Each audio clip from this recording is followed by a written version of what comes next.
Hey, this is Lonnie Matthews. I wanted to do a follow-up video from the one I just dropped. So thank you for subscribing to my YouTube channel. Like I said, not all videos I will put out there on Facebook, but there are others that I will just continue to add. And you can also just in the comment section, if you have any questions about any of these videos, or if there's something particular you want to see video, just let me know in the comment section, and I will be able to just put those together for you. So real quick. In this video, I wanted to talk about a stock. What is a stock and how do you make money in stocks? I think a lot of people think they know what a stock is, but they really haven't really understood how a stock works, right? So this short video is just a design to tell you how stocks work.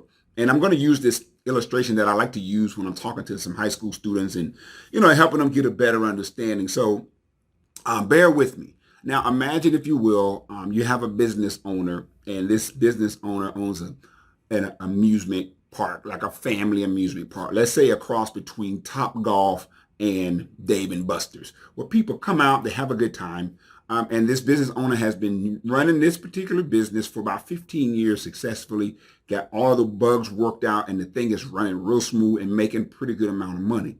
So the owner decides, hey, if it's working here, this would work in other communities similar to the one that I'm in right now. So I would like to expand and have 5 of these same parks all around, let's just say the city of Houston, because that's where I'm located. So you have one in Pearland, we're going to put one in Woodland, Sugarland, Katy, and I don't know, Humble. And so in order for this venture to get off the ground, the owner needs a $10 million to get this thing up and running.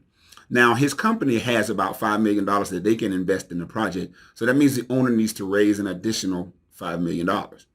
Now, rather than trying to borrow the money from the bank, the owner decides that, hey, I want to bring other people on board to share in what we're doing. So they then will create an opportunity for everybody else to become part owner in this company by buying shares of stocks. So for the purpose of this example, let's say that the owner meets with some bankers and they decide that this company is worth about $10 per share right now as it sits. So the owner says, okay, in order to become part owner of this company, I'm going to sell you shares of my company for $10 a share.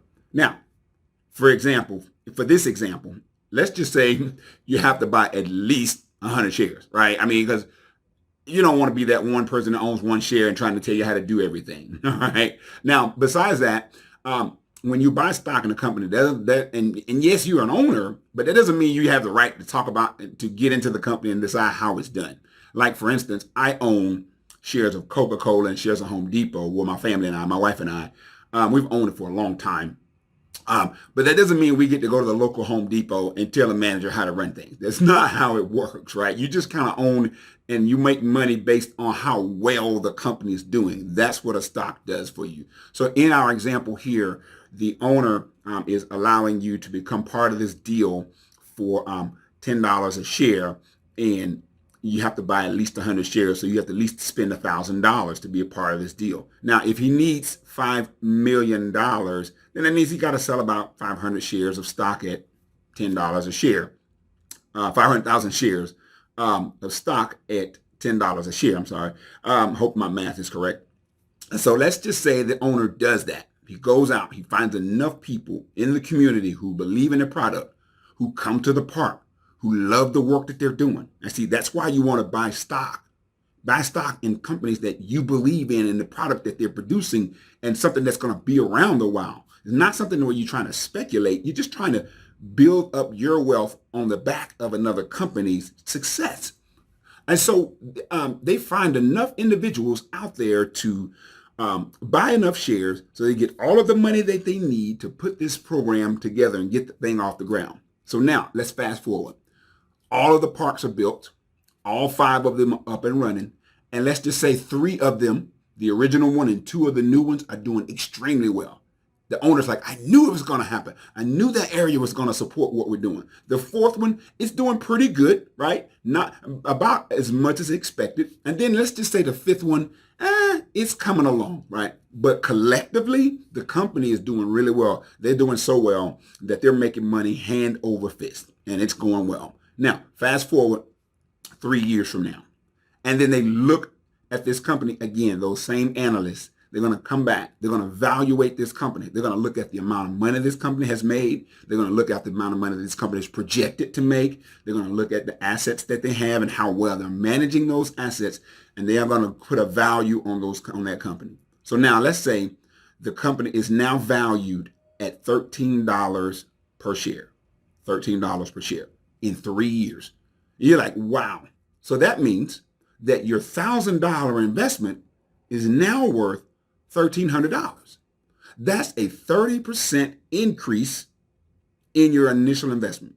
Now, 30% is pretty good. And if I take the 30% and divide it by 3 years, that means that my investment has averaged about 10% a year. Now, you be hard pressed to take $1,000 and put it in anything else and get about a 10% return on it. You could buy a CD. Right now, they're paying like less than 1%. You could put it in a money market account, maybe get 1.5% return on your money. But by investing in something that I believe in, something that I use, then I'm able to get a 10% return.